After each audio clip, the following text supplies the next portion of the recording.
నేను ఆస్ట్రేలియాలోని మెల్బోర్న్లో 1982వ సంవత్సరంలో జన్మించాను. నేను కాళ్ళు చేతులు లేకుండా జన్మిస్తానని నా తల్లిదండ్రులు అసలు ఊహించనే లేదు.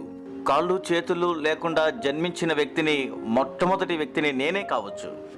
7 సంవత్సరాల పాటు నేను ఎందుకు ఇలా పుట్టానని బాధపడుతున్న తరువాత యేసుక్రీస్తులో నా విశ్వాసం బలపడింది. యోహాను సువార్త 9వ అధ్యాయంలో నుండి ఆయన నాకు ఎంతో స్పష్టంగా మంచి జవాబిచ్చారు.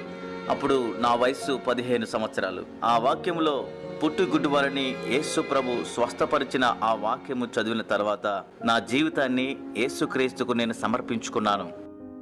అప్పుడు అది నాకు చాలా ఆసక్తిగా అనిపించింది. అతను ఎందుకు అలా జన్మించాడో ఎవరికీ కూడా తెలియదు. ఇది నాకు చాలా ఆసక్తిగా ఉంది. నేను చదువుతూ ఉండగా 9వ అధ్యాయం 3వ వచనంలో దేవుని కార్యము బయలుపరచబడుటకు అలా జరిగినదని యేసు ప్రభువారు అక్కడ చెప్పారు.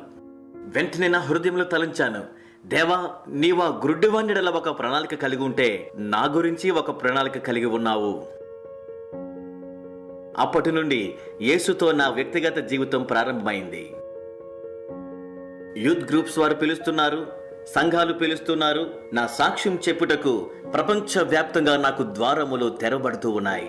నేను 300 కంటే అధికంగా ఉన్న పబ్లిక్ హై స్కూల్ స్టూడెంట్స్ ముందు మాట్లాడుతూ ఉన్నాను.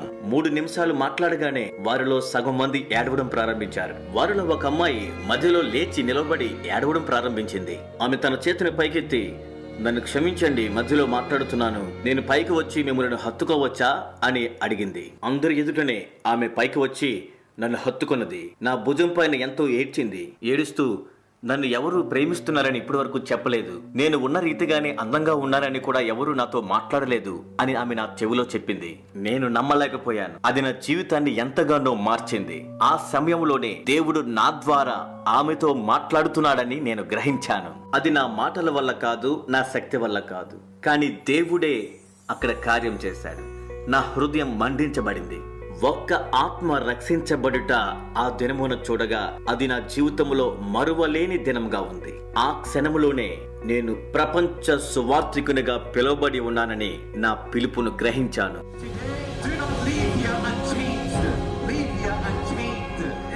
You don't know what God can do with your broken pieces until you give God your broken pieces. And I want you to know when you fall down, God's grace is sufficient. God's hand will come down and pick you up. And give you the strength to get back up. నా 7 సంవత్సరాల పరిచర్యలో దేవుడు 2000 మార్లు ప్రసంగించుటకు, 44 దేశాలు దర్శించుటకు, 6 ఖండాల్లో పర్యటించుటకు దేవుడు తన కృప చూపారు.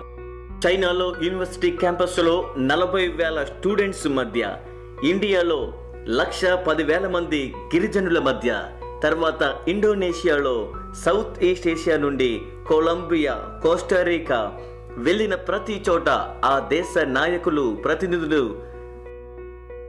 యేసు ప్రభువని ఒప్పుకోవడం మేము గమనించాం. కొరియాలో తర్వాతి తరం వారితో ఒత్తిడి, ఆత్మహత్య గురించి మాట్లాడుటకు, ఈస్టర్న్ యూరప్కు, సోవియట్కు, మిడిల్ ఈస్ట్లోనికి వెళ్ళి నిరీక్షణ సందేశాన్ని అరబ్ దేశాలకు అందించుటకు ద్వారాలు తెరవబడ్డాయి. అది దేవుని కార్యము, అది ఆరంభం మాత్రమే అని తెలుసుకున్నాం. దేవుని కృపను బట్టి 5 లక్షల మందిని నేరుగా సువార్త ప్రకటించి ప్రభు అయిన యేసు నందు రక్షింపబడి స్థానిక సంఘాల్లోనికి వెళ్ళటం మేము గమనించాం. కొంత ఆశ్చర్యంగా అనిపించిన మా లైఫ్ వితౌట్ లంప్స్ పరిచర్య యొక్క గురి ఏమిటనగా, ప్రపంచంలో ఉన్న ప్రతి ఆత్మకు సువార్తను ప్రకటించుట, 700 కోట్ల మందికి సువార్త ప్రకటించుట. పరిశుద్ధాత్మ దేవుడు ఒక సైన్యమును సిద్ధము చేసి సహకరించే వారిని లేవనెత్తుచూ ఉండగా ఈ లక్ష్యాన్ని సాధించడం సాధ్యమే అని మేము విశ్వాసముతో ఉన్నాము. అయితే దీనికి మీ సహకారం కావాలి. మా గురించి ప్రార్థించండి. మా గురించి, మా బోర్డ్, మా స్టాఫ్, మా టీం అందరి గురించి ప్రార్థించండి. God is good. And all the time. All right. నా జీవితంలో నేను పొందుకున్న ఈ విడుదల ఇతరులకు ప్రకటించుటకు సహకరించండి. తద్వారా అనేకులు విడుదల పొందగలుగుతారు.